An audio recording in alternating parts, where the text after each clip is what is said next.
প্রিয় বন্ধুরা, আবারও নিয়ে এলাম একটি নতুন ক্রাইম স্টোরি। আমি আপনাদের হোস্ট রমা। আজ শোনাবো এক চমকপ্রদ ওয়ার্কপ্লেস ক্রাইম স্টোরি, যা ঘটেছিল ব্রাজিলে আর জড়িত ছিল এক ব্যাংকের ভেতরের অন্ধকার গোপন খেলায়। 2005 সালের ফর্টালেজা শহর, ব্রাজিল। সব কিছু স্বাভাবিক মনে হচ্ছিল ব্যাংকো সেন্ট্রালের ভেতরে। কর্মীরা তাদের কাজ নিয়ে ব্যস্ত, আর কেউই কল্পনাও করেনি ব্যাংকের ভেতরেই তৈরি হচ্ছে ইতিহাসের অন্যতম বড় চুরি। একদল মানুষ মাসের পর মাস ধরে একটি ব্যবসা প্রতিষ্ঠান চালাচ্ছিল। নাম দিয়েছিল গ্রামা সিনথেটিকা, মানে কৃত্রিম ঘাসের দোকান। কিন্তু বাস্তবে এটা ছিল কেবল আড়াল। তাদের আসল কাজ, ব্যাংকের ভল্ট পর্যন্ত একটি সুড়ঙ্গ খোঁড়া। 3 মাসেরও বেশি সময় ধরে তারা গোপনে খুঁড়ল প্রায় 250 ফুট লম্বা সুড়ঙ্গ।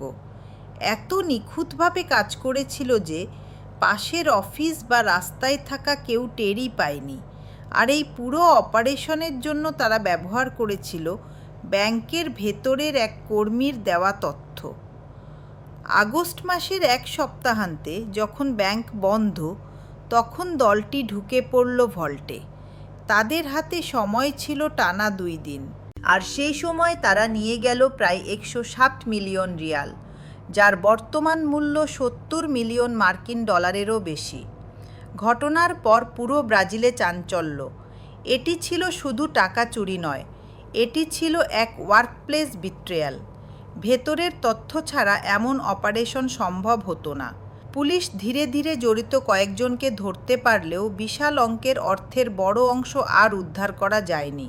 বন্ধুরা, এই কাহিনী প্রমাণ করে কখনো কখনো বিপদ বাইরে থেকে আসে না, আসে ভেতরের মানুষ থেকেই। তাই কর্মস্থলে বিশ্বাস আর নিরাপত্তা দুটোই সমান গুরুত্বপূর্ণ। আপনারা সাবধানে থাকুন, আর মনে রাখবেন, অপরাধ প্রায়শই জন্ম নেয় সবচেয়ে বিশ্বাসের জায়গাতেই। ভিডিওটি ভালো লেগে থাকলে লাইক, সাবস্ক্রাইব আর কমেন্ট করতে ভুলবেন না।